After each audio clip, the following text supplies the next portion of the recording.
Assalamualaikum. Apa kabarnya hari ini? Alhamdulillah tetap semangat dan terus belajar. Bertemu kembali bersama saya Yuli Febrinia. Di sini saya akan memenuhi salah satu tugas program kebimbaan yang kedua. Baik, ada 4 pertanyaan yang akan saya jawab. Langsung saja ya ke pertanyaan pertama. Yang pertama, apa yang sahabat pahami tentang dasar hukum dalam menerapkan metode Bimba? Ada 2 ya sahabat. Yang pertama adalah hak anak. Yang kedua adalah teori belajar dalam psikologi pendidikan. Kenapa hak anak ada dasar hukum dalam menerapkan metode Bimba?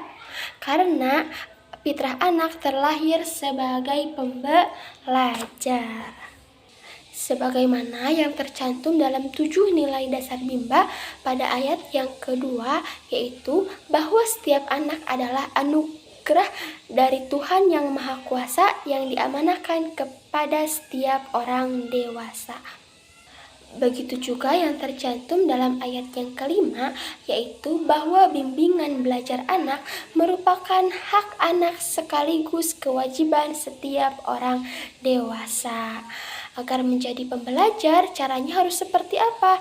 Yaitu membimbakan dengan metode Bimba. Yang kedua, teori belajar dalam psikologi pendidikan. Teori ini diadopsi dari teori behavioristik yang digagas oleh Edward Lee Thorndike. Ada 3 hukum belajar dalam teori ini. Yang pertama, the law of effect, hukum sebab akibat. Ketika kita melakukan suatu kegiatan yang menyenangkan, maka akibatnya akan diulang.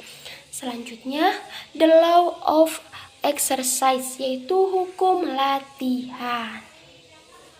Ketika suatu kegiatan yang terus diulang, maka dampaknya akan berdampak mampu. Yang ketiga, the law of readiness, yaitu hukum kesiapan. Ketika seorang semakin mampu, maka akan siap dan terampil. Prosesnya pun akan semakin menyenangkan. Maka dampaknya apa? Akan tumbuh minat belajar anak yang menggelora. Selanjutnya, pertanyaan yang kedua. Apa yang dimaksud bermain sambil belajar? Bermain sambil belajar berarti sepenuhnya dilakukan adalah bermain. Tetapi bermain yang seperti apa? Bermain yang konstruktif, bertahap, dan edukatif, ada kurikulumnya. Bermain di Bimba A-I-U-E-O menggunakan lagu Bimba, bahasa Bimba, dan yang terakhir modul Bimba. Selanjutnya pertanyaan yang yaitu jelaskan mengenai metode Bimba. Memiliki 3 metode utama dan 1 metode penunjang. 3 metode utamanya itu apa saja? Yang pertama yaitu fun learning, yang kedua small step system, dan yang ketiga individual system. Sedangkan metode penunjangnya adalah variation skill. Baik, kita bahas satu persatu ya sahabat. Yang pertama, fun learning. Fun learning yaitu proses belajar yang sepenuhnya menyenangkan bagi anak. Apa tujuan fun learning? Untuk menumbuhkan minat baca dan belajar anak secara intrinsik dari dalam dirinya sendiri tanpa adanya paksaan dari orang lain. Ketika prosesnya menyenangkan, maka anak pun akan merasa senang. Yang kedua, small step system, yaitu proses belajar yang dilakukan secara bertahap sesuai dengan kemampuan dan kemauan anak. Tujuan dari small step system adalah agar proses belajar yang menyenangkan dapat tercipta, karena tidak mungkin menyenangkan jika prosesnya tidak bertahap. Selanjutnya yang ketiga adalah individual system, yaitu proses belajar yang berpusat pada anak sebagai subjek belajar. Pendekatan yang dilakukan sesuai dengan keadaan masing-masing anak, sesuai dengan karakter anak dan kesukaan anak. Tujuan metode individual system yaitu agar proses belajar dapat dilakukan secara bertahap. Karena tidak mungkin bertahap jika prosesnya secara classical system.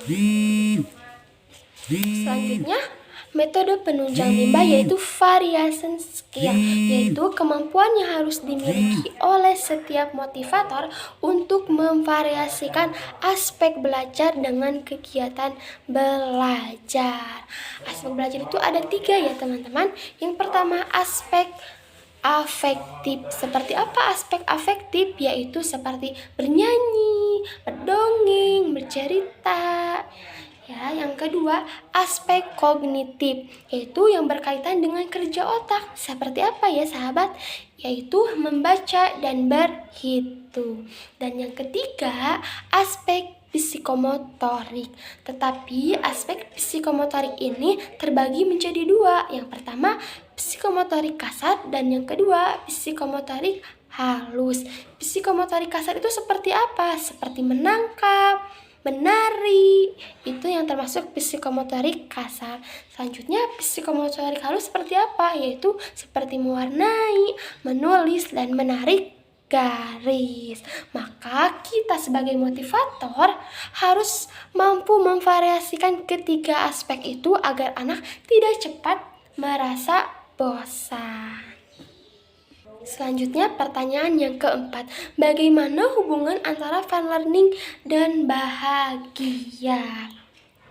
Ketika kita melakukan suatu kegiatan, prosesnya menyenangkan, dilakukan dengan menyenangkan, apa yang akan kita rasakan? Apa yang akan kita dapatkan? Perasaan apa yang kita rasakan? Yaitu tentunya akan bahagia. Ketika prosesnya menyenangkan, tentunya kita akan merasa bahagia. Karena bahagia adalah tujuan hidup manusia. Maka kita harus mampu menciptakan suasana yang menyenangkan, baik itu dimanapun dan kapanpun, agar orang-orang yang berada di sekitar kita dapat merasakan dampaknya, yaitu bahagia. Cukup sekian dari saya, mohon maaf bila ada kekurangannya. Wassalam. Assalamualaikum warahmatullahi wabarakatuh.